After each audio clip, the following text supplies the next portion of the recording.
Parang iba pa yung upuan ngayon, ah. Bakit niyo po ako pinatawag? Nasagot ko na po lahat ng tanong niyo kay Emma na. Nakausap na rin namin siya. Umamin na siya. Sa kanya raw binili yung lighter ng biktima. Pero nawala. May kumuha. Hinuha mo. Naalala mo o hindi?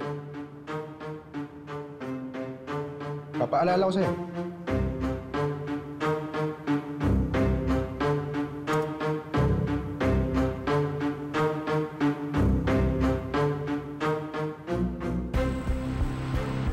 Oo, tama yan yung palang lighter na yun. Oh, nakakalat po kasi yun kaya tinabi ko po. Pero nung tinanong ka ni Eman, ang sabi mo hindi mo kinuha. Baka nawala lang po sa isip ko noon. Ito po ba yung dahilan kung ba't niyo ako pinatawag? Dahil kinuha ko yung lighter? Relax, relax. Diba, sinuli mo naman yung lighter sa may-ari. Nakuha namin CCTV footage sa araw na namatay yung biktima. Ikaw yung nagbalik sa kanya. May napansin ka bang kakaiba sa lighter nung binalik mo? Top, bago ka sumagot, papaalala ko lang sa'yo.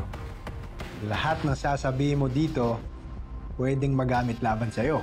Hindi ko na po maalala. Ang alam ko lang, binalik ko yung lighter dun sa may-ari.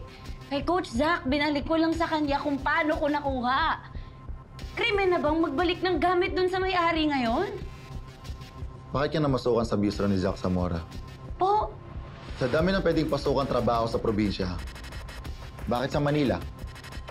Bakit sa bistro pa mismo ni Zach Zamora? po.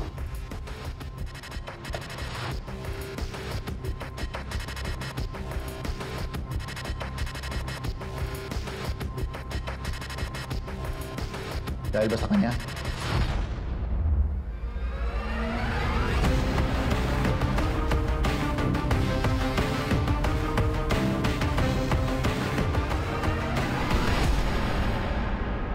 Kilala mo siya, di ba? Kuya mo siya. Tama. Namatay siya sa isang aksidente sa gym. Si Zach ba ang sisisi mo sa pagkamatay niya? Sagot! Kaya ba sa dami ng pwede mong pasukan trabaho, sa bistro pa ni Zach Zamora? Para ano? Para makilala siya? Hindi po. Para planuhin yung pagpatay sa kanya? Hindi nga. Para gantihan siya? Hindi. Ikaw ba ang pumatay kay Zach Zamora? Hindi nga ako yung pumatay kay Zach, pero masaya kung patay na siya.